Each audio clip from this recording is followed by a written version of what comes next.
तो hi friend, कैसे हो? तो आशा है आप सब बहुत ही अच्छे होंगे। तो हम भी बहुत ही अच्छे हैं।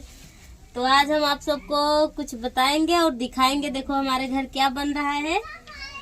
और ये कहीं पे इसको लड्डू कहते हैं, कहीं पे इसको सेठौरा कहते हैं। तो किसके यहाँ क्या कहते हैं?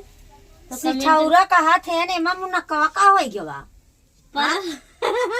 मुनक्कवा का हो गया रे परब रे अम्मी, हमें लागत है आधा खा ले जात गौ तू सभी वैसा ही नहीं रे परब है। इस जैसे और जगह, जैसे हमारा जहाँ शादी हुआ, हमारे यहाँ इसको क्या कहते हैं मालूम है? लड्डू।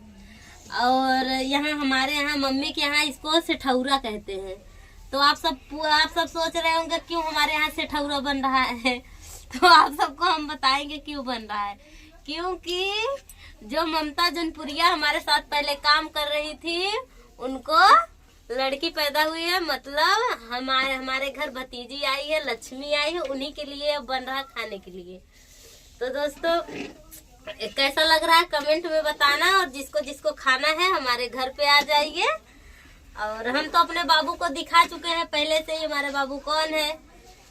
तो वही छोटा बाबू है जो हम रोज वीडियो इधर करके डालते हैं, शॉर्ट वीडियो। उसी में देख लेना हमारा बाबू कैसा लग रहा है, कमेंट में जरूर बताना। और जिसको जिसको सेठौरा खाना है हमारे घर चले आइए। तो हम फिर मिलेंगे नेक्स्ट वीडियो में। Bye bye.